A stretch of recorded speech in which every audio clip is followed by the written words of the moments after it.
Good morning बच्चों। तो हम फिजिक्स में वेक्टर पढ़ रहे थे और वेक्टर में हमने 2-3 वीडियो बना रखी है। हमने laws of vector addition cover कर लिया था, ट्रायंगल और पैरेललोग्राम लॉ। आज का टॉपिक है हमारा रिजोल्यूशन ऑफ वेक्टर, बहुत ही इंपॉर्टेंट टॉपिक है। ठीक है, तो आइए बिना समय बर्बाद किए टॉपिक को स्टार्ट करते हैं। टॉपिक हमारा क्या बच्चों? Resolution of vector. ठीक है ना, रिजोल्यूशन ऑफ वेक्टर। क्लियर है? तो रिजोल्यूशन का मतलब क्या होता है? रिजोल्यूशन का मतलब होता है वेक्टर को उनके कंपोनेंट में तोड़ना। ठीक है ना, रिजोल्यूशन ऑफ वेक्टर का मतलब हो गया splitting of vector into their components, into their components. ठीक है, तो हम पहले रिजोल्यूशन ऑफ वेक्टर में कोप्लेनर वेक्टर के रिजोल्यूशन को समझेंगे। ठीक है ना, ऐसे वेक्टर जो एक ही प्लेन में। क्लियर है ना, ये दिमाग में रखिएगा। हम लोग पहले कोप्लेनर जो वेक्टर होते हैं उनके रिजोल्यूशन के बारे में पढ़ेंगे और उसके बाद नॉन कोप्लेनर वेक्टर, ऐसे वेक्टर जो स्पेस में हो, more than one plane involve हो उसमें। ठीक है, तो आइए समझते हैं। ध्यान से देखिएगा, बहुत ही आसान टॉपिक है। हाँ, जो मैं बताऊंगा उस पर थोड़ा सा गौर करिएगा। मान लेते हैं हमारा ये कोई वेक्टर है। ठीक है ना, ये कोई वेक्टर है ए। ठीक है, अब ध्यान से समझिएगा, हमको ये एंगल थीटा दिया हुआ। तो अगर ये कोई वेक्टर है तो हम ये मान सकते हैं कि ये हो सकता है कि किसी दो वेक्टर के कॉम्बिनेशन से बना हो, ये रिजल्टेंट वेक्टर हो। ठीक है, जैसे अगर मैं यहाँ पर एक वेक्टर बना दूँ ऐसे, इसमें एक वेक्टर ऐसे जोड़ दूँ, तो हमारा रिजल्टेंट वेक्टर कौन सा होगा? ट्रायंगल लॉ के हिसाब से तो यही हमने पढ़ा है। यानी ये वेक्टर जरूर किसी दो वेक्टर से मिलकर बना होगा। वो दो वेक्टर कौन से होंगे? तो आइए देखते हैं, समझते हैं। एक वेक्टर इधर की तरफ, एक वेक्टर इधर की तरफ। ठीक है ना, जो ये वेक्टर है, ठीक है, इस वेक्टर के हेड में दूसरे वेक्टर का टेल जुड़ा है, तो ये हमारा रिजल्टेंट वेक्टर हो गया। ठीक है ना, बिल्कुल परफेक्ट है। इसका मतलब हम इसे रिजल्टेंट वेक्टर मान सकते हैं, यानी इसके कंपोनेंट होंगे ये वाला कंपोनेंट और ये वाला कंपोनेंट। तो देखिए, अगर मैं इसको एक्स एक्सिस से डिनोट करता हूँ और इसको वाई एक्सिस, तो इस वेक्टर का कंपोनेंट, एक्स वाले कंपोनेंट को ए एक्स से लिख देते हैं और y वाले कंपोनेंट को ए वाई से लिख देते हैं। ठीक है, कोई दिक्कत है? कोई दिक्कत? चलिए अब देखिए क्या करेंगे। ये हमारा एक वेक्टर है, तो इनके कंपोनेंट को भी वेक्टर फॉर्म में लिखना पड़ेगा। ये हो गया हमारा ax। अच्छा, ax वेक्टर किस डायरेक्शन में है? x डायरेक्शन में। x डायरेक्शन का यूनिट वेक्टर क्या होता है? I cap. तो अभी तक मैंने ये मैग्नीट्यूड केवल लिखा है, तो इसको वेक्टर में कन्वर्ट करने के लिए क्या लिखना पड़ेगा? आई कैप से मल्टीप्लाई करना होगा। आई कैप क्या होता है? एक यूनिट वेक्टर होता है जिसका केवल डायरेक्शन होता है, मैग्नीट्यूड कुछ नहीं होता है। ठीक है ना, तो इसका मैग्नीट्यूड कुछ नहीं का मतलब 1, मैग्नीट्यूड 1 है, तो 1 में ax से मल्टीप्लाई कर लेंगे तो ax आ जाएगा। उसी तरह जो दूसरा कंपोनेंट है वो ए वाई। ठीक है, यानी मैं वेक्टर को इस तरह से लिख सकता हूँ, कोई दिक्कत की बात नहीं। अच्छा, आइए और ध्यान से समझते हैं। अगर ये ax है, ये a है, तो ax तो हमने खुद एज्यूम किया है, ये है क्या एक्चुअल में? तो देखिए, यहाँ पर एक ट्रायंगल है, ट्रायंगल में किसी एक साइड के बारे में हमको नॉलेज है और थीटा मालूम है, तो हम कोई भी दो साइड जो है अननोन साइड को निकाल सकते हैं। तो ax और a में रिलेशन क्या है बच्चों? ax और a में क्या रिलेशन है? cos थीटा का, b/h cos थीटा, यानी ax हमारा क्या है? a cos theta. अच्छा, उसी तरह ए वाई बताइए, ए वाई और a में क्या रिलेशन है? साइन थीटा का, यानी ए वाई बराबर क्या लिख सकते हैं? a sine theta. ठीक है, बिल्कुल कोई दिक्कत नहीं होगी। ठीक है, यानी जी ये जो वेक्टर हमने बनाया है अभी, इसको हम ऐसे भी ले सकते हैं, a vector equal to a x हमारा क्या है, a cos theta, i cap a sine theta j cap. समझ में आ रहा है? इसको ऐसे भी ले सकते हैं। ठीक है, आइए तो थोड़ा इसको वेरीफाई कर लेते हैं, उसके बाद बहुत सारे क्वेश्चन हम लोग करेंगे कि हमारा कंसेप्ट क्लियर हो जाए अच्छे से। देखिए, अगर मैं कह रहा हूँ कि ये मेरा वेक्टर है ए, ठीक है, जो कि ए कॉस थीटा आई कैप है और ए साइन थीटा जे कैप, यानी इस वेक्टर का अगर मैं मैग्नीट्यूड निकालूं तो मैग्नीट्यूड मेरा क्या आना चाहिए, ए आना चाहिए। ठीक है ना, इस वेक्टर का मैग्नीट्यूड क्या है, ए है। अच्छा, ये है हमारा एक्स एक्सिस का डायरेक्शन, ये है वाई एक्सिस का डायरेक्शन, यानी कोई वेक्टर एक्स में हो और कोई वेक्टर वाई में हो तो उसके बीच में एंगल कितना होगा, 90 डिग्री। तो पैरेललोग्राम लॉ के हिसाब से अगर मैं इसका रिजल्टेंट निकालना चाहूँ तो क्या निकालूंगा, R is equal to A square plus B square plus 2ab cos theta, cos 90 zero हो जाएगा, यानी ए कॉस थीटा का whole square A sine theta का होल स्क्वायर, ठीक है ना, प्लस जीरो। ये मैंने क्या लगाया बच्चों, पैरेललोग्राम लगाया। ठीक है ना, ध्यान से देखिएगा, a square plus B square plus 2ab cos theta, cos यहाँ पे 90 डिग्री है तो जीरो हो गया। अच्छा, इसको आप सॉल्व कर लेंगे तो इतना तो समझ में आ गया होगा, ये क्या आ जाएगा, ए आ जाएगा। पूरा करते हैं, चलिए, cos square theta plus sine square theta under root में, sine square theta plus cos square theta क्या होता है 1, तो क्या बचेगा यहाँ पे, केवल ए स्क्वायर, यानी आर बराबर क्या हो गया, ए। यानी ये जो हमारा वेक्टर आया था इसका मैग्नीट्यूड क्या था, ए ही था, इसका मैग्नीट्यूड क्या था, ए था। यानी इसको भी सॉल्व में किया तो मैग्नीट्यूड मेरा क्या है, ए आया। मतलब ठीक है, जिस वेक्टर को मैंने तोड़ा है उसके ये कंपोनेंट सही है, तभी जाके ये मैग्नीट्यूड हमें क्या दे रहा है, ए दे रहा है। क्लियर है? तो अच्छा, तो वेक्टर को तोड़ने से हमें क्या फ़ायदा हो रहा है, रिजोल्यूशन पढ़ क्यों रहे हैं, पढ़ रहे हैं तोड़ के जोड़ने के लिए। हमको फ़ायदा ये हो रहा है ना, किसी भी वेक्टर को अगर वो कोप्लेनर है तो एक्स और वाई एक्सिस में तोड़ सकते हैं, मतलब एक्स कंपोनेंट और वाई कंपोनेंट में तोड़ सकते हैं। तो ऐसे बहुत सारे वेक्टर बनाएंगे तो सबके एक्स कंपोनेंट होंगे, सबके वाई कंपोनेंट होंगे, यानी हमारा जो लास्ट में वेक्टर मिलेगा वो केवल एक्स और वाई के अलॉन्ग ही मिलेगा। ठीक है, आइए एग्जाम्पल से समझते हैं। ठीक है,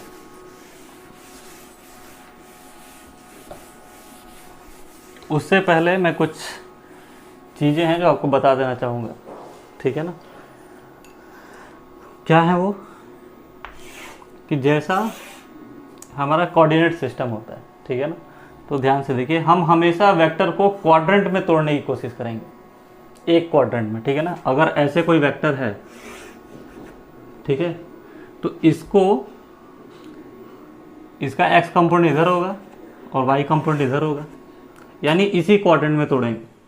ठीक है ना, कोई जल्दीबाजी नहीं। अगर कोई वेक्टर ऐसे है तो इस वेक्टर को इधर की तरफ तोड़ेंगे और इधर की तरफ तोड़ेंगे। अगर कोई वेक्टर हमारा इसमें दिया हुआ है तो इसका इधर कंपोनेंट एक लेंगे और इधर कंपोनेंट लेंगे। कहने का मतलब है जो वेक्टर जिस क्वाड्रेंट में लाई करेगा उसी क्वाड्रेंट में उसको निपटा देना है। ठीक है, बहुत ज़्यादा दिमाग नहीं लगाना है। ऐसा क्यों कर रहे हैं, ऐसा इसलिए कर रहे हैं बच्चों कि अगर इस क्वाड्रेंट में कोई वेक्टर होता है और आप एक्स एक्सिस के साथ एंगल लेते हैं तो आपको बार बार sine 90 plus theta, 180 minus theta, 270 minus theta ऐसे यूज़ करना पड़ेगा। अगर आप एक ही क्वाड्रेंट में वेक्टर को तोड़ दिए, ठीक है ना, जैसे मान लीजिए ए वेक्टर है, ये बी वेक्टर है, ये सी वेक्टर है, ये डी वेक्टर, तो अगर एक ही क्वाड्रेंट में इसको तोड़ेंगे तो हमारा काम 90 थीटा के अंदर ही में हो जाएगा। तो ध्यान क्या रखना है, ध्यान रखना है बहुत सिंपल सी बातें हैं कि जैसे कोऑर्डिनेट सिस्टम में होता था कि ओरिजिन की इधर पॉजिटिव लेंगे, ऊपर पॉजिटिव लेंगे, इधर की तरफ नेगेटिव लेंगे और इधर की तरफ नेगेटिव लेंगे, उसी तरह वेक्टर के साथ हम साइन यूज करेंगे। ठीक है, आइए, तो ज़्यादा बातों से तो क्लियर नहीं होगा जब तक हम लोग एक दो एग्जाम्पल ना कर लें। आइए देखिए कैसे।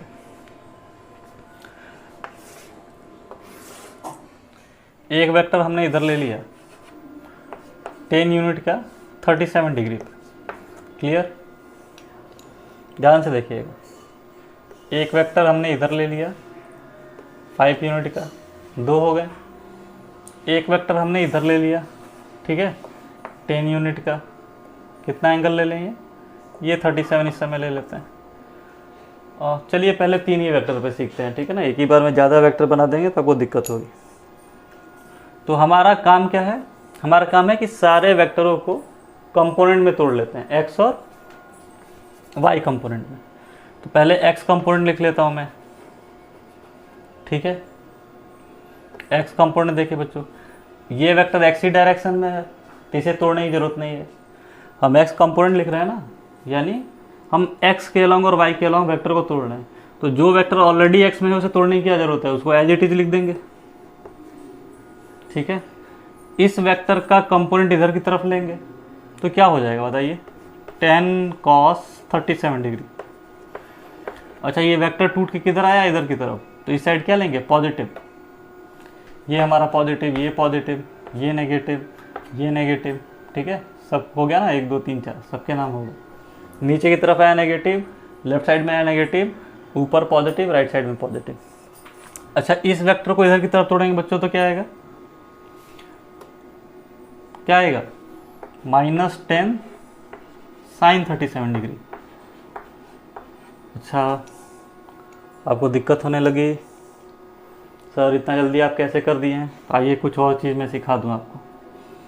अगर कोई वेक्टर है बच्चों, ठीक है ना, ध्यान से देखिएगा, अगर कोई वेक्टर है, उस वेक्टर के साथ एंगल बना थीटा, तो उस वेक्टर को एंगल की तरफ आप जब भी तोड़ेंगे तो हमेशा कॉस आएगा, ठीक है ना। मान लेते हैं ये ए वेक्टर है, तो टुवर्ड्स द एंगल क्या आएगा, कॉस थीटा।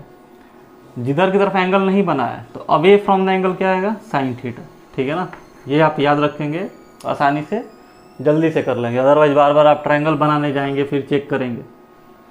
तो क्या याद रख लेना है आपको, towards the angle cos theta, away from the angle sine theta. तो ये देखिए फिर से समझते हैं, ये वेक्टर एक्स में था, लिख दिए, ये वेक्टर 10 और एक्स में ही तोड़ना है इसको, और 37 डिग्री बना हुआ है, तो जिधर की तरफ तोड़ना है उधर की तरफ एंगल है, तो towards the angle cos theta.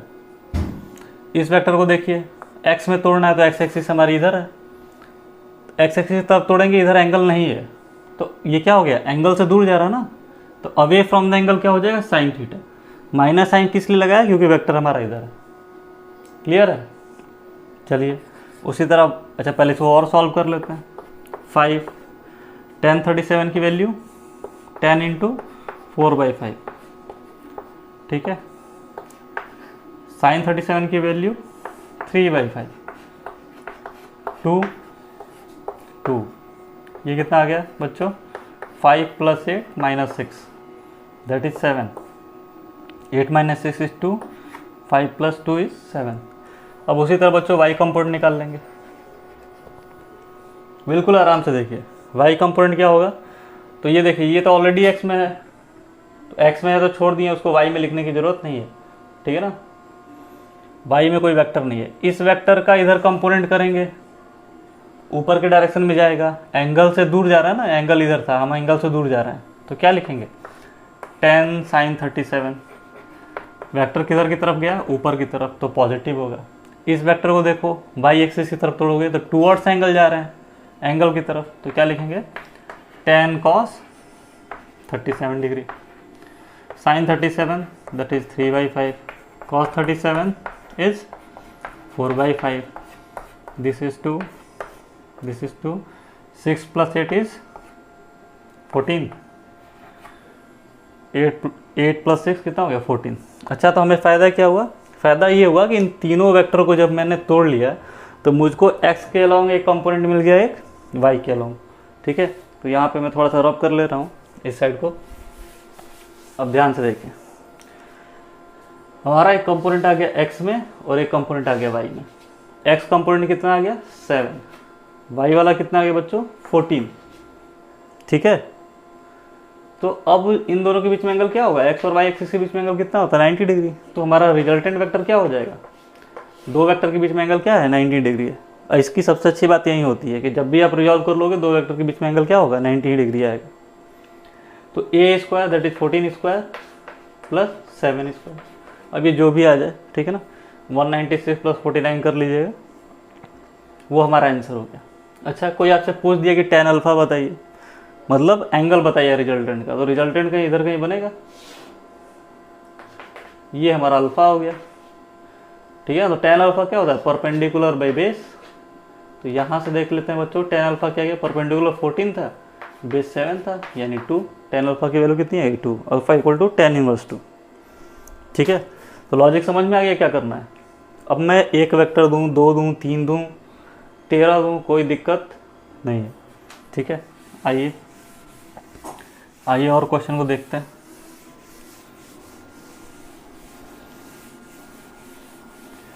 मतलब अब बात समझ लीजिए, करना है क्या, जिस वेक्टर को जितने भी वेक्टर दिए हैं सबके हमको कंपोनेंट निकालना है, एक्स कंपोनेंट और वाई कंपोनेंट। वेक्टर, सारे वेक्टर को अपने ही क्वाड्रेंट में तोड़ना है, जिस क्वाड्रेंट में वो लाई कर रहे हैं। ठीक है, अब कोऑर्डिनेट के हिसाब से जिधर प्लस होगा प्लस लिख लो, जिधर माइनस होगा माइनस लिख लो। ठीक है, उसका भी रीजन है। ठीक है, रीजन हम लोग बाद में डिस्कस लिख कर लेंगे कि प्लस क्यों लेते हैं, माइनस क्यों लेते हैं, क्योंकि जिस क्वाड्रेंट में टूट रहा है ना, उस क्वाड्रेंट में कॉस नेगेटिव भी आने वाला है। ठीक है, खैर हाँ, तो और क्या याद रखना था कि सारे कंपोनेंट को तोड़ लिए हैं एक्स और वाई में, रिजल्टेंट क्या हो जाएगा, under root of X square plus Y square. इसके साथ और क्या याद करने के लिए बोला था कि वेक्टर को जब भी एंगल की तरफ तोड़ेंगे तो कॉस लिखेंगे, और एंगल से दूर तोड़ेंगे तो साइन लिखेंगे। ठीक है, तो आइए एक और एग्जाम्पल ले लेते हैं आपके समझने के लिए, ध्यान से देखिएगा। ठीक है, मान लेते हैं ऐसे कोई वेक्टर दिया हुआ, इधर वेक्टर दिया है 5 यूनिट, इधर वेक्टर दिया है 4 यूनिट। ठीक है, इधर एक वेक्टर दिया है 10 यूनिट 37 डिग्री के साथ। ठीक है, इधर एक वेक्टर दिया है 8 यूनिट, 8 नहीं लेते हैं, 15 ले लेते हैं। ठीक है ना, ये 15 इसका है, ये 5 इसका है, और ये कितना दिया है 37 डिग्री। कितने हो गए, 1 2 3 4 वेक्टर, एक और ले लें, चलो एक ले लेते हैं इधर की तरफ। ठीक है, 2 यूनिट। क्लियर, कितने वेक्टर हो गए बच्चों, 1 2 3 4 एंड 5। ठीक है, अब आइए ध्यान से मेरे साथ सीखिए, बिल्कुल परेशान नहीं होना है, क्योंकि ये अगर एक बार आ गया तो अच्छे अच्छे सवालों को बहुत आप आसानी से कर लेंगे। हमें क्या करना है बच्चों, पहले एक्स कंपोनेंट को सॉल्व करना है। सारे वेक्टर के एक्स कंपोनेंट लिख लो। ये वेक्टर किधर है, एक्स एक्सिस के अलॉन्ग ही है, इसे तोड़ने की ज़रूरत नहीं है। इस डायरेक्शन में तो प्लस लिख लिए। ये वाला वेक्टर किधर है, नेगेटिव एक्स में, क्या लिख लिए, -2। ठीक है ना, जो वेक्टर खुद ही एक्स एक्सिस की तरफ लाई कर रहा है उसे क्या तोड़ेंगे, क्योंकि हम एक्स कंपोनेंट ही में लिख ही रहे हैं। अब इस वेक्टर को देखिए, इस वेक्टर को इसी क्वाड्रेंट में तोड़ना है, तो इसका एक्स कंपोनेंट इधर आएगा, किधर की तरफ आ रहा है, टुवर्ड्स द एंगल। तो क्या हो गया बच्चों, ये tan cos 37, tan cos 37। उसी तरह इस वेक्टर को तोड़ेंगे तो इधर की तरफ कंपोनेंट आएगा, तो ये भी प्लस होगा, 15 sin 37। ध्यान से देखिएगा, इसको किधर की तरफ तोड़ना है, इधर की तरफ, इधर एंगल है नहीं है, तो अवे फ्रॉम द एंगल क्या हो जाएगा, साइन थीटा। हमारा एक्स कंपोनेंट आ गया। अब इसको सॉल्व करना चाहो तो कर लो, 5 - 2 plus 10 into 4/5 plus 15 into sine 37, sine 37 is 3/5। ये हो गया 3 बार में जाएगा, ये 2 बार में जाएगा, यानी 5 - 2 प्लस 8 प्लस 9। ठीक है, तो ये हो गया 3 17 दैट इज 20। सही है, मैथमेटिक्स आप चेक कर लेना। वाई कंपोनेंट देखते हैं, ये एक्स में है, ये एक्स में, तोड़ने की जरूरत ही नहीं है। ठीक है ना, जब कोई वेक्टर किसी एंगल पे होगा तब तो तोड़ेंगे। ये वाला वेक्टर देखो 10 का इधर की तरफ कंपोनेंट वाई की तरफ, एंगल नहीं है तो क्या लेंगे, साइन लेंगे। तो क्या लिखना चाहिए, 10 sin 37 डिग्री। अच्छा, एक वेक्टर इधर ऑलरेडी दिया हुआ है 4, वो वाई में ही है, तो प्लस 4 कर लेते हैं। वाई में है तो वाई में लिख देंगे एज इट इज़। इसको इधर की तरफ तोड़ेंगे तो बेटा ये वेक्टर नीचे की तरफ आएगा, तो क्या लेंगे, नेगेटिव। और एंगल की तरफ तोड़ रहे हैं तो क्या ले लेंगे, cos 37। समझ में आई बात। अब इसको सॉल्व कर लो, क्या आ जाएगा, cos 37 sin 37 की वैल्यू 3/5 प्लस 4 माइनस 15 4/5। ये कितना आ गया 3, 4 3 जा 12, 2 6 6 प्लस 4 10, 10 माइनस 12 माइनस 2। तो हमें मालूम है वेक्टर में प्लस माइनस क्या बताता है, डायरेक्शन बताता है। यानी मैं इसको वेक्टर फॉर्म में लिखना चाहूँ, ठीक है, तो मैं कोई एक वेक्टर ले लेता हूँ और ऐसे आर वेक्टर लिख लेता हूँ। उसका एक्स कंपोनेंट कितना है 20 आई कैप हो गया। वाई कंपोनेंट कितना है तो -2, तो माइनस डायरेक्शन को बता रहा है बच्चों, ठीक है ना। तो आप ऐसे लिख सकते हो -2 कैप, ठीक है ना। तो अगर कन्फ्यूजन ना हो मैग्नीट्यूड को लेके तो आप ऐसे भी लिख सकते हो 20i plus 2 of -j cap, ठीक है ना। मतलब जो नेट वेक्टर बाई का आ रहा है वो किधर की तरफ आ रहा है, नेगेटिव वाई एक्सिस की तरफ, ठीक है। तो ये हमारा क्या हो गया रिजल्टेंट वेक्टर। अब कोई मैग्नीट्यूड पूछ दे तो सिंपल है, √a² plus b² that is 400 plus 4 √404, ठीक है। क्लियर है। चलिए एक थोड़ा अच्छा सवाल लिया जाए, थोड़ा सा बड़ा। चलिए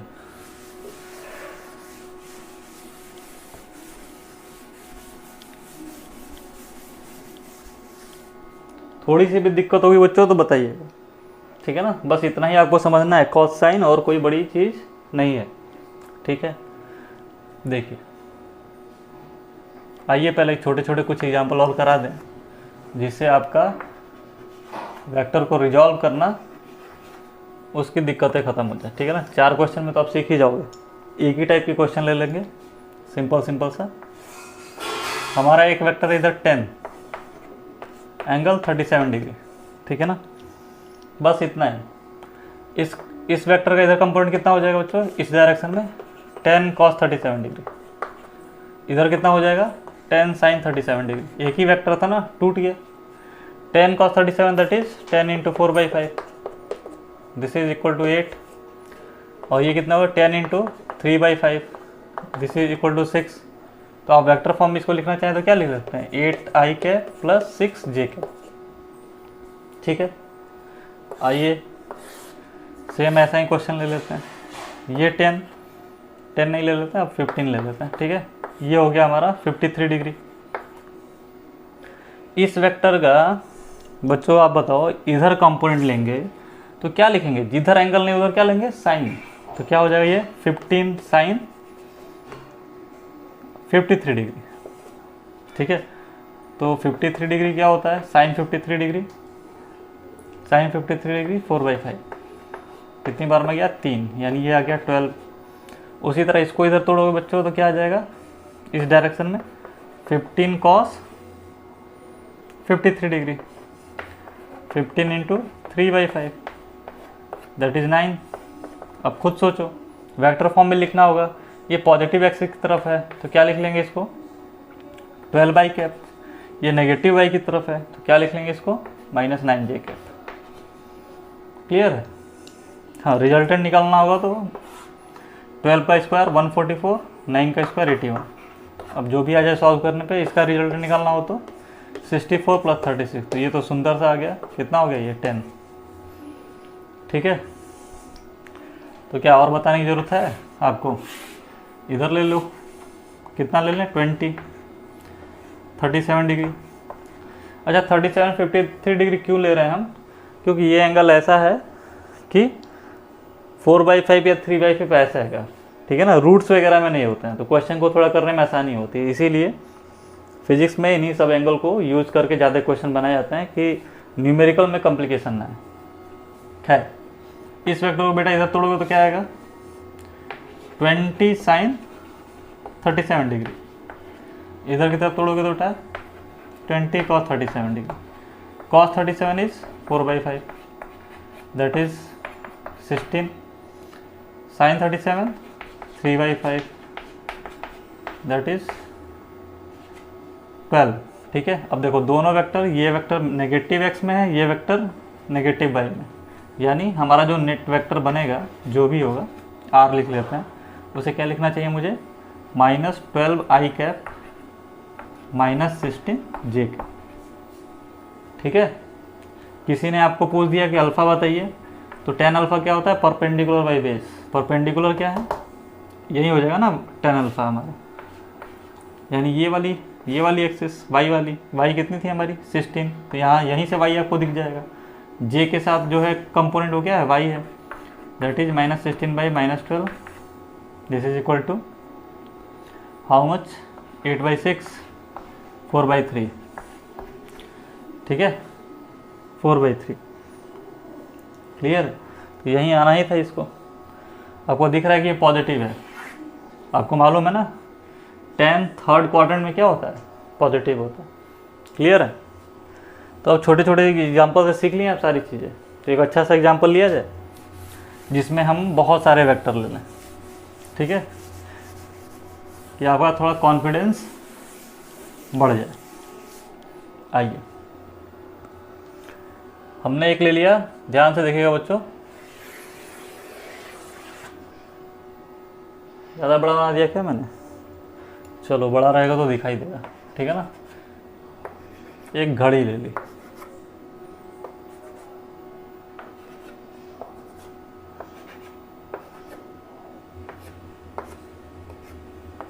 ठीक है, यहाँ पे 12, ये 1, ये 2 थोड़ा सा इधर लिख लेते हैं, 2, 3, 4, 5, 6, 7, 8, 9, 10, 11। ठीक है, ये सेंटर हो गया हमारा। अब ध्यान से देखिए सवाल क्या है। जो नंबर दिया है उस नंबर से एक वेक्टर डायरेक्ट कर रहा है सेंटर की तरफ, ठीक है, और उसका मैग्नीट्यूड उस नंबर के बराबर है। ठीक है, तो ऐसे सारे कर रहे हैं, तो हमें बताना है रिजल्टेंट वेक्टर क्या बनेगा। ठीक है, कहने का मतलब है इधर एक वेक्टर आ रहा है जिसका मैग्नीट्यूड कितना है 12, ठीक है, यहां से एक वेक्टर डायरेक्ट हो रहा है इधर की तरफ जिसका मैग्नीट्यूड कितना है 6। क्लियर। यहां से एक वेक्टर आ रहा है, इसका मैग्नीट्यूड इधर कितना है 3, उसी तरह यहां पर आएगा तो क्या हो जाएगा 9, 1 की तरफ से आएगा 7 के पास, तो इधर आ जाएगा एक 1, और 7 से किधर जाएगा 1 की तरफ, दैट इज 7। उसी तरह 2 से आप बेटा यहाँ पे ला सकते हो, ये 2 वाला वेक्टर है, इधर 8 वाला वेक्टर है, ऐसे ही सबका बना सकते हो, कोई दिक्कत की बात नहीं। हमें निकालना क्या है, रिजल्टेंट ऑफ वेक्टर, ठीक है ना। तो इस घड़ी की एक बहुत खूबसूरत बात है कि अपोजिट वाले ठीक जो भी नंबर हैं उनका डिफरेंस 6 आता है। 9 - 3 is 6, 12 - 6 is 6, 7 - 1 is 6, 8 - 2 is 6, 10 - 4 is 6, 11 - 5 is 6। ठीक है ना। तो ये तो वेक्टर है ना बेटा, ये तो ये भी वेक्टर है, ये भी वेक्टर है, और कैसे वेक्टर है, अपोजिट वेक्टर है। अपोजिट वेक्टर नहीं कहा जाएगा, मतलब इनका डायरेक्शन 180 डिग्री है। अपोजिट वेक्टर में मैग्नीट्यूड सेम होता है। तो कोई वेक्टर ऐसा हो, ठीक है ना, इधर 12 बना दिया, इधर 6 बना दिया, तो क्या हो जाएगा, सिंपली घट जाएगा, और नेट वेक्टर किधर आएगा, इधर की तरफ, कितना 6 यूनिट। समझ में आया। दो वेक्टर के बीच में एंगल कैसा पता कर लेते हैं, उन दोनों के टेल को मिला लेते हैं। पैरेललोग्राम लाओ, जाके अच्छे से देख लीजिएगा अगर ये छोटी छोटी बातें आपको नहीं मालूम है तो जैसे ही 180 बन गया तो रिजल्टेंट वेक्टर a - b आ जाएगा। यानी 12 में से मैं 6 घटाऊँ, ध्यान से सुनिएगा, 6 ऊपर है 12 नीचे, तो यानी नेट हमारा इधर क्या आ जाएगा, एक 6। ठीक है ना, 6 यूनिट का मैग्नीट्यूड हमें मिल गया। उसी तरह 9 इधर है, 3 इधर है, तो इधर एक 6 आ गया। क्लियर। 7 और 1, तो यहाँ पर एक 6 आ गया। उसी तरह 7, 1 एंड 8, 2, यहाँ पर 6 आ गया। फिर उसके तरफ से देख लो, एक यहाँ पर आ गया वेक्टर, एक यहाँ पर आ गया। ध्यान से देख लो पहले अच्छे से, ये वेक्टर कैसे मिला बच्चों, 12 मैग्नीट्यूड वाला वेक्टर इधर है, 6 वाला इधर है, तो 6 बचा। इधर 3 वाला है, इधर 9 वाला है, तो नेट इधर 6 बचा। यहाँ पे 7 और यहाँ पर 1, तो 7 में से 1 गया 6, तो 6 वाला इधर बचा। 8 इधर की तरफ है, 2 इधर की तरफ है, तो नेट 6 इधर बचा। उसी तरह इधर से भी निकाल लोगे तो हो जाएगा। क्लियर है? अच्छा, घड़ी है ये, तो ध्यान से देखो, ये वाला 12 से 1 के बीच वाला एंगल कितना हो जाएगा?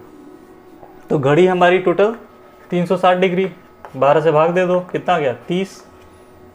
ठीक है, मतलब 12 से 1 30, फिर ये भी 30, ये भी 30।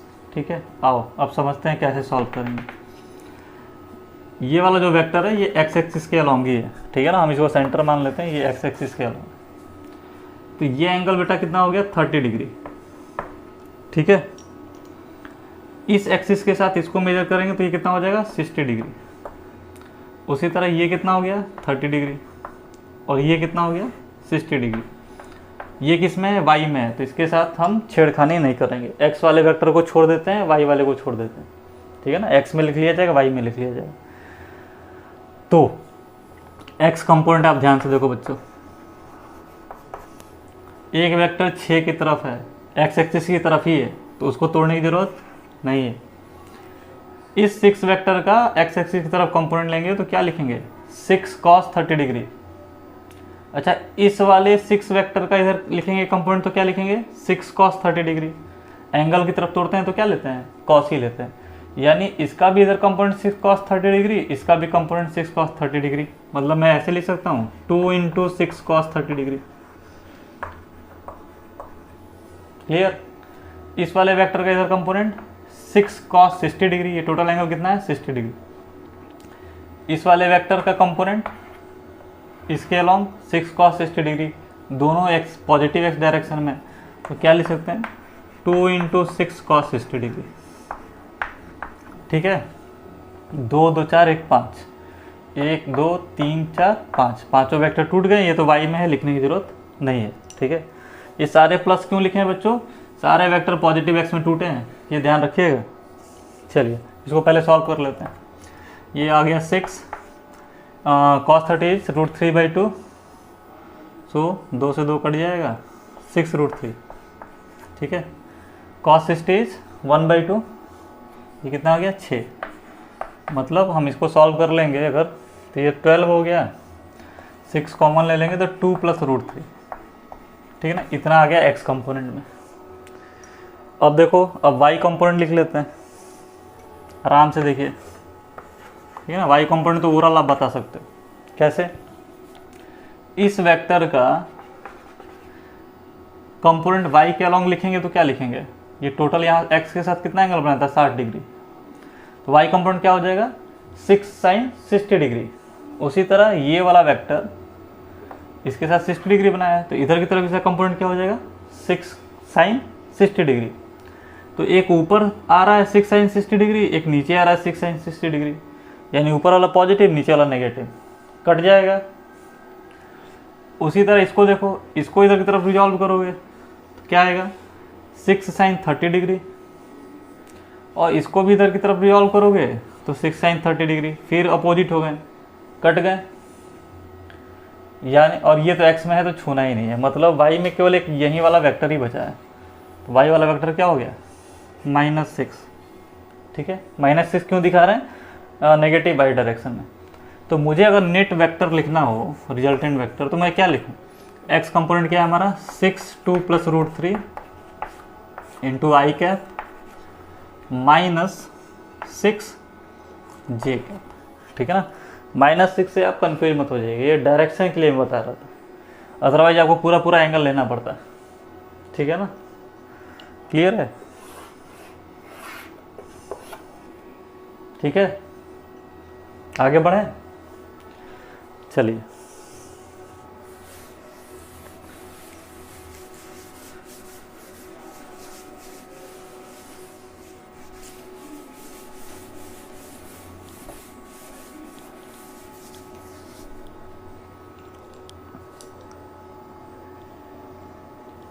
आइए देखिए, हमारा एक ये सर्कल दिया हुआ है।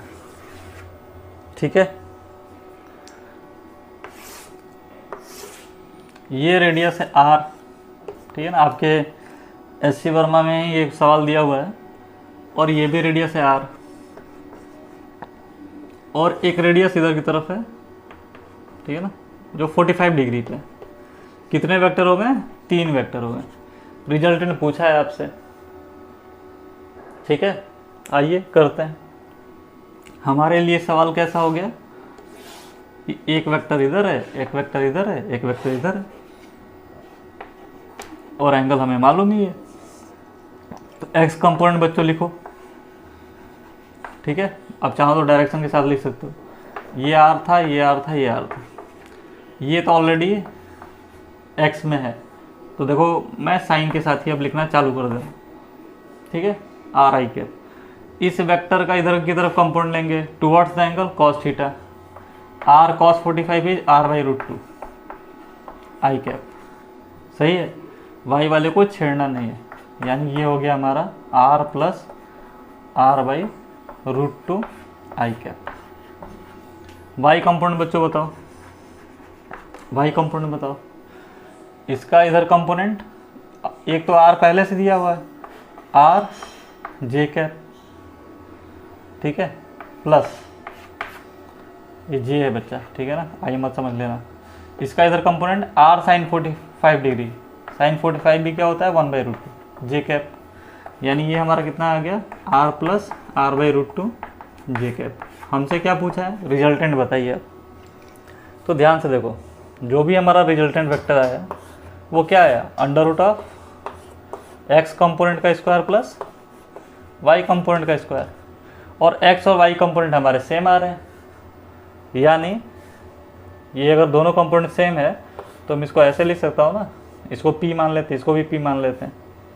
अरे पी क्या मानना है, इसी को उठा के रख लो, अदरवाइज आपको और डाउट हो जाएगा, लोगों के कमेंट में पूछने।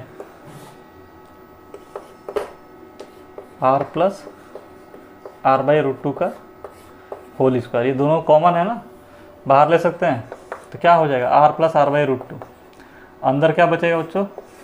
1 + 1 दैट इज रूट 2, ठीक है। तो ये हमारा सॉल्यूशन हो गया। इसको और आप अच्छे से सॉल्व करना चाहो तो रूट 2 + 1 आ जाएगा, ठीक है।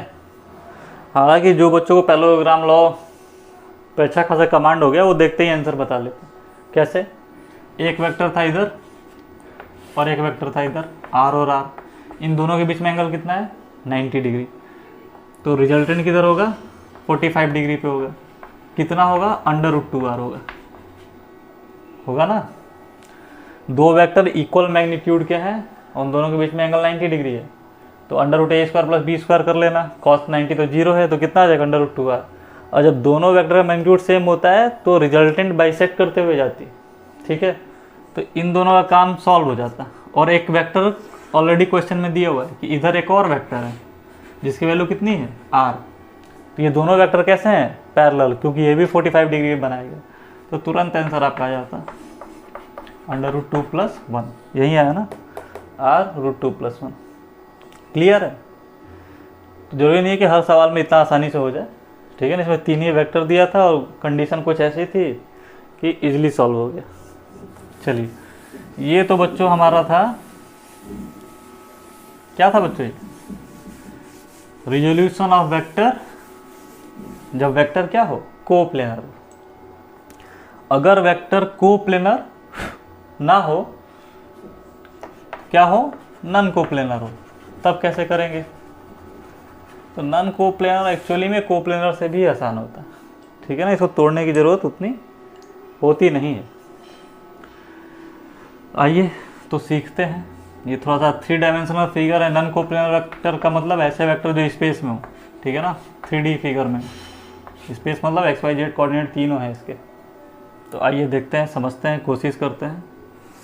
ये हो गया एक्स, ये हो गया वाई, ये हो गया जेड हमारा, ये जेड हो गया, ये वाई हो गया, ये एक्स हो गया, ठीक है। एक कोई वेक्टर ले लेते हैं इधर, आर वेक्टर, ठीक है ना, आप जो मन वो ले सकते हो, कोई दिक्कत नहीं है। ये आर वेक्टर एक्चुअली में इस प्लेन में नहीं है, वाई और एक्स में नहीं है, ठीक है ना। अब इसको थोड़ा सा ऐसा बनाना पड़ेगा कि आपको फील आए, अदरवाइज आप एक्स वाई में इसको समझ लोगे, ठीक है।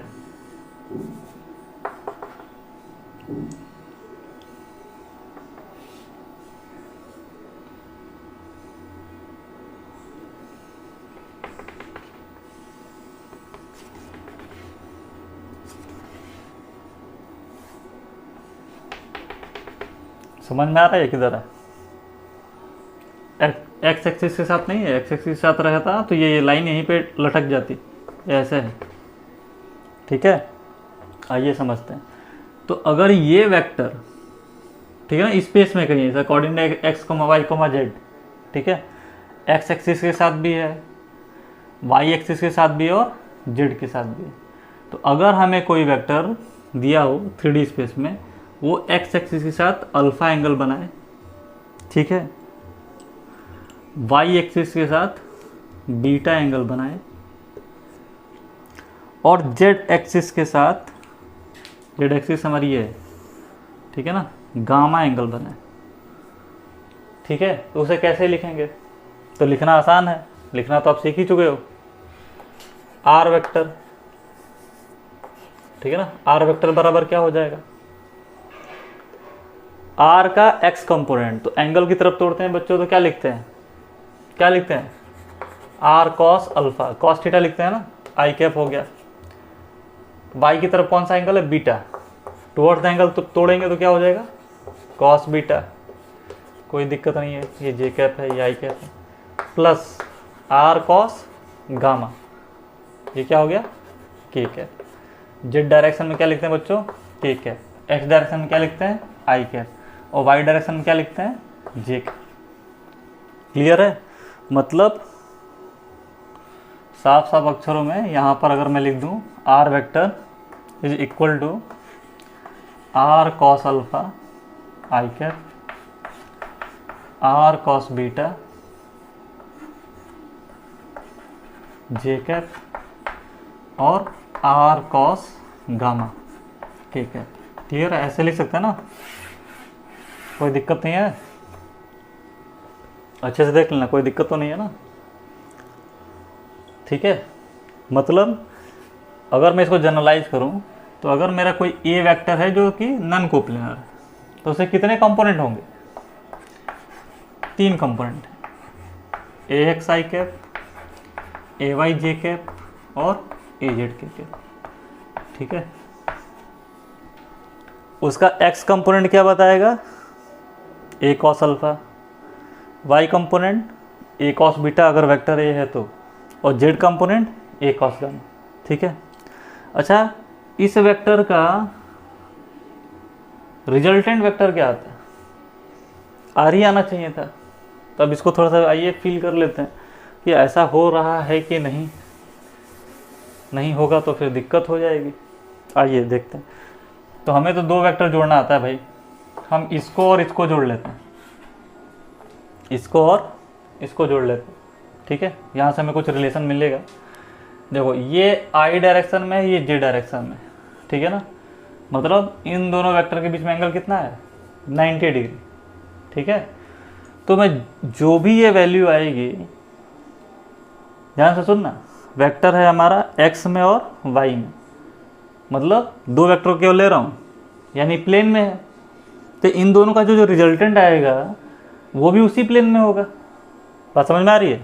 जैसे ये मान लीजिए एक्स है और ये वाई है, एक वेक्टर एक्स के अलॉन्ग है, एक वेक्टर वाई के अलॉन्ग है, तो जो रिजल्टेंट आएगा वो इसी प्लेन में आएगा ना, इधर कहीं, यहाँ पे कहीं भी आ सकता है। ठीक है, क्लियर? कुछ भी आए हमें उससे मतलब नहीं, लेकिन इन दोनों का जो रिजल्टेंट आया वो इस वेक्टर के साथ, इस वेक्टर के कंपोनेंट के साथ कितना एंगल बनाएगा? 90 डिग्री। तो वो किधर की तरफ आएगा? के कैप किधर है? बाहर की तरफ। तो इस एक्स वाई प्लेन में कोई भी वेक्टर होगा वो के साथ कितना एंगल बनाएगा? 90 डिग्री। क्लियर है? यानी जब मैं इसका रिजल्टेंट निकालने जाऊंगा तो देखिए मैं कर ही देता हूँ, आपके काम को थोड़ा सा आसान कर देता हूँ। इसे मिटा लूँ?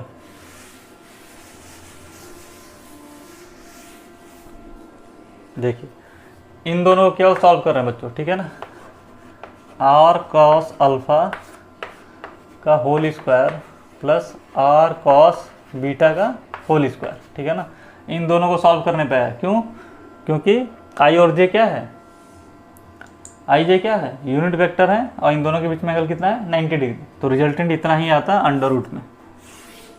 ठीक है, अब ये हमारा एक वेक्टर का कंपोनेंट हो जाता, ये वेक्टर इसके साथ कितना एंगल बनाता, तो 90 डिग्री बनाता, क्योंकि ये किस प्लेन में है, XY प्लेन में है। ये किस एक्सिस के अलॉन्ग है, Z एक्सिस के अलॉन्ग। तो XY में कोई भी वेक्टर होगा वो Z एक्सिस के साथ हमेशा 90 डिग्री बनाएगा। मतलब इसका और इसका जब सॉल्यूशन करेंगे तो क्या लिखेंगे, ये अब हमारे लिए एक वेक्टर हो गया, तो इसका होल स्क्वायर करोगे बच्चों तो क्या आएगा, r cos अल्फा का whole square plus r cos beta का होल स्क्वायर प्लस ये r cos गामा का होल स्क्वायर। समझ में आया, और अंडर रूट में चला गया। अब भी कोई दिक्कत है, ध्यान से समझ लीजिए, कोई दिक्कत है, चलिए दिक्कत है, मुझे लग रहा है कि आपको दिक्कत है, पता नहीं क्यों, तो फिर से समझ लेते हैं। ये वाला कंपोनेंट ऐसे लिख लेते हैं, ए आई कैप, ये वाला कंपोनेंट बी जे कैप है, और ये तीसरा वाला कंपोनेंट सी के कैप है। मैं कह रहा हूँ कि इन दोनों को सॉल्व करो, 90 डिग्री है, क्या आना चाहिए, under root of A square plus B square. ठीक है, ये हमारा किस प्लेन में है, XY प्लेन में है। ठीक है ना, तो ये हमारा एक वेक्टर हो गया, रिजल्टेंट वेक्टर XY प्लेन के लिए।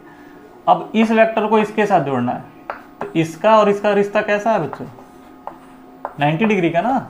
तो अब जब मैं ये दो वेक्टर को पैरेललोग्राम लॉ के हिसाब से सॉल्व करूंगा तो इसका स्क्वायर प्लस इसका स्क्वायर लिखूंगा, यानी a square plus B square plus c square, वही चीज़ यहाँ पे लिखा है मैंने, अंडर रूट लगा दूंगा। तो समझ में आई बात, चलो तो इसको थोड़ा सा आगे और बढ़ा लेते हैं। हमने क्या लिखा, आर वेक्टर, ठीक है, मैग्नीट्यूड की बात कर रहे हैं, तो magnitude of R vector is equal to R square cos square alpha plus R square cos square beta plus R square cos square gamma. ये सारे किसमें थे, अंडर रूट में। सब में से आर उठा लो, क्या आ जाएगा, क्या आ जाएगा, cos square alpha plus cos square beta plus cos square, R से आर उड़ा दो, स्क्वायर ले लो दोनों साइड, क्या आ जाएगा, cos square alpha plus cos square beta plus cos square gamma. यानी ये एक रिलेशन हमें मिल गया। ठीक है, अब यहाँ से आप एक और रिलेशन बना सकते हो साइन के टर्म में, cos square theta plus sine square theta is equal to 1। तो इसको क्या ले सकते हैं, 1 माइनस साइन स्क्वायर अल्फा, इसको 1 माइनस साइन स्क्वायर बीटा, इसको 1 माइनस साइन स्क्वायर गामा। तो ध्यान से देखो, sine square alpha 1 minus sine square beta 1 minus sine square gamma, तो 1 1 1 3 हो गया, 3 को इधर भेज दिए, -2 हो गया, यहाँ माइनस कॉमन ले लिए, तो sine square alpha sine square beta sine square gamma. ठीक है, माइनस से माइनस उठ गया, तो ये एक रिलेशन आ गया। ठीक है, सब कुछ आपको अब धीरे धीरे क्लियर हो रहा होगा। कॉस अल्फा याद करो क्या था, एक्स कंपोनेंट था, एक्स बराबर क्या था बच्चों हमारा, ए कॉस अल्फा, यानी कॉस अल्फा बराबर क्या ले सकते हैं, ए एक्स अपॉन ए। ए क्या है, ए क्या है, ए वेक्टर है, उसका मैग्नीट्यूड यहाँ पे लिखा हुआ, ठीक है ना, एक वेक्टर है जो नॉन कोप्लेनर है, उसका मैग्नीट्यूड लिखा है। ए एक्स क्या है, उस वेक्टर का केवल एक्स कंपोनेंट है, तो x component of vector upon magnitude of vector कर दोगे तो क्या आ जाएगा आपको, एक्स एक्सिस के अलॉन्ग जितना इसने एंगल बना है वो आ जाएगा। उसी तरह कॉस बीटा आप निकालोगे तो ए वाई अपॉन वेक्टर है, ठीक है, कॉस गामा निकालोगे तो ए जेड अपॉन वेक्टर है। क्लियर है, तो अगर आपसे सवाल पूछ दिया तो आप इनके मदद से आसानी से क्वेश्चन कर सकते हो। ठीक है, तो बहुत ज़्यादा पढ़ने से चीज़ें नहीं समझ में आती हैं, जब तक उससे रिलेटेड हम कुछ ना कुछ सवाल कर लें। तो आइए कुछ सवाल करते हैं, ठीक है, तब आपका कंसेप्ट क्लियर हो जाएगा। उससे पहले क्या आपको ध्यान रखना है कि अगर कोई वेक्टर है, नन कोप्लेनर वेक्टर है, तो हम उसको ऐसे लिख सकते हैं, कोई इसमें बुराई नहीं है। ठीक है, अगर मुझे ए वेक्टर का मैग्नीट्यूड पूछ दिया गया तो हम इसको ऐसे भी लिख सकते हैं, a x square, A y square, A z square. ठीक है, कोई दिक्कत नहीं। ठीक है, और ए एक्स क्या था, अभी मैंने लिखा ए एक्स क्या है, एक्स क्या है, इस वेक्टर का एक्स कंपोनेंट। तो ये वेक्टर एक्स एक्सिस के साथ कुछ एंगल बनाया होगा, उसी का रिलेशन लिखा था, कॉस अल्फा बराबर क्या है, ए एक्स बाई ए। खैर, जब न्यूमेरिकल कर रहे हैं तो न्यूमेरिकल से सीखा जाए। हमारा एक कोई वेक्टर दिया हुआ है, उसकी वैल्यू है आई प्लस जे प्लस के। ठीक है, सवाल क्या दिया हुआ बच्चों कि मैग्नीट्यूड बताओ, पहले सारा बकवास खत्म करो, मैग्नीट्यूड बताओ। दूसरा क्या दिया हुआ है कि कॉस अल्फा बताओ, कॉस बीटा बताओ, कॉस गामा दो। और जरूरी नहीं है कि वो ऐसे ही पूछे आपसे, वो ये पूछ सकता है कि ये वेक्टर एक्स एक्सिस के साथ कितना एंगल बना रहा है। ठीक है, तो खैर पहले वेक्टर ए निकाल के देख लेते हैं। वेक्टर ए क्या होगा, a x square plus a y square plus a z square, 1 + 1 + 1, that is √3। ठीक है, अब कॉस अल्फा क्या है, तो फिर तुरंत दिमाग दौड़ा लो अपना, ए एक्स बराबर क्या था, ए कॉस अल्फा। तो कॉस अल्फा बराबर क्या हो गया, a x by a. A x क्या है, मैग्नीट्यूड इसका, तो आई इसका मैग्नीट्यूड क्या है यहाँ पे 1। पहले तो लिख ही लेते हैं, a x by a y by a and a z by a. A x क्या है बच्चों 1, ए क्या है मैग्नीट्यूड ऑफ वेक्टर है, मैग्नीट्यूड कितना है अभी √3। उसी तरह ए वाई क्या है 1, मैग्नीट्यूड कितना है √3। ए जेड क्या है 1, मैग्नीट्यूड कितना है √3। समझ गए, कोई दिक्कत?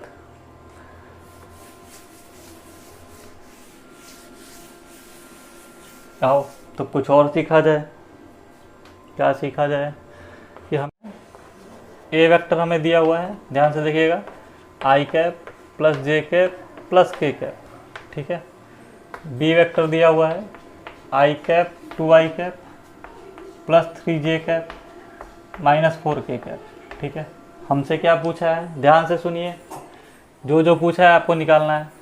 ए वेक्टर प्लस बी वेक्टर पूछा है, फिर क्या पूछा है, magnitude of A vector plus B vector. ठीक है, फिर क्या पूछा है, A vector minus B vector बताओ, फिर magnitude of A vector minus B vector बताओ। Clear? A vector plus B vector करना है, मतलब इस वेक्टर में इस वेक्टर को जोड़ना है, आई वाले कंपोनेंट को जोड़ लो। ठीक है ना, क्यों जोड़ लेंगे, ये भी सोचने की बात है, सर क्यों जोड़ लें, वेक्टर है, ध्यान देना होगा। तो आई वाले वेक्टर को इसलिए हम सीधे सीधे जोड़ लेते हैं क्योंकि दोनों वेक्टर एक ही डायरेक्शन में, और जब दो वेक्टर एक ही डायरेक्शन में होते हैं तो एंगल क्या होता है 0 डिग्री। तो जो रिजल्टेंट का फॉर्मूला होता है वो क्या होता है √a² + b² + 2ab, और उसको अंडर से बाहर लाओगे तो a + b बचेगा, इसलिए सीधे सीधे जुड़ जाएगा। क्लियर? तो देखो ये कितना हो गया, 1 + 2 दैट इज 3i कैप। ये j वेक्टर है हमारा, j + 3 that is 4j cap, k - 4 that is -3k cap. सही है, अब इसका ही मैग्नीट्यूड पूछ दिया, मैग्नीट्यूड तो हमें याद है सर, इसका स्क्वायर कर देंगे, इसका स्क्वायर कर लेंगे, इसका स्क्वायर कर लेंगे, 16 9 25 और 25 9 34, √34। ठीक है, उसी तरह a - b वेक्टर बताओ बच्चों, इसमें से इसको घटाना है, तो 1 में से -2 करेंगे -i कैप, j में से 3j घटाएंगे -2j कैप, k में से -4k घटाएंगे तो +5k कैप। सही है, देख लो अच्छे से। अब इसका मैग्नीट्यूड बताओ बच्चों, तो कोफिशिएंट के स्क्वायर करके ऐड कर देते हैं, 1 4 25 25 4 29 30। ठीक है, अब कोई दिक्कत है इसमें? चलो अच्छा, इतनी सारी जब चीज़ें हो ही गई हैं तो क्यों ना एक और सवाल इसी में इंक्लूड कर दें कि आपके पीछे की चीज़ें रिवाइज हो जाएं। मैं पूछूं कि इस वेक्टर का आप यूनिट वेक्टर बताओ, इस वेक्टर का क्या बताओ, यूनिट वेक्टर बताओ, ये नेक्स्ट सवाल है। यूनिट वेक्टर बताना बच्चों, ए वेक्टर प्लस बी वेक्टर का यूनिट वेक्टर बताना, ठीक है ना। क्या होगा यूनिट वेक्टर, क्या होगा, तो आपको याद होगा यूनिट वेक्टर कैसे लिखते थे, अगर कोई वेक्टर दिया है तो vector upon magnitude of vector. तो इस वेक्टर का यूनिट वेक्टर लिखना होगा तो क्या करेंगे, vector upon magnitude of this vector. ध्यान नहीं, वेक्टर ए प्लस बी कितना है, ए प्लस बी कितना है, ये 3i plus 4j minus 3k upon magnitude of this vector is √34। Clear है, तो ये हमारा यूनिट वेक्टर आ गया, समझ गए। चलिए बाकी क्वेश्चन जब वेक्टर खत्म हो जाएगा तब हम एक ही बार में प्रैक्टिस करेंगे, ठीक है ना। SC वर्मा में जितने भी क्वेश्चन दिए हैं उसको भी प्रैक्टिस कर लेंगे, NCERT में भी देख लेंगे, और मेरे पास कुछ सीट्स हैं अवेलेबल बच्चों, ठीक है ना। जैसे कि ये सीट्स हैं, ये ठीक है, ये वाइब्रेंट कोचिंग की है, तो मेरे पास बुक तो अवेलेबल नहीं है, सीट्स है तो मैं उन्हीं से क्वेश्चन कराऊंगा, ठीक है ना। अच्छे अच्छे क्वेश्चन हैं। तब तक के लिए कीप वॉचिंग, और कोई भी डाउट हो ज़रूर कमेंट सेक्शन में बताइएगा, ठीक है। Okay bye.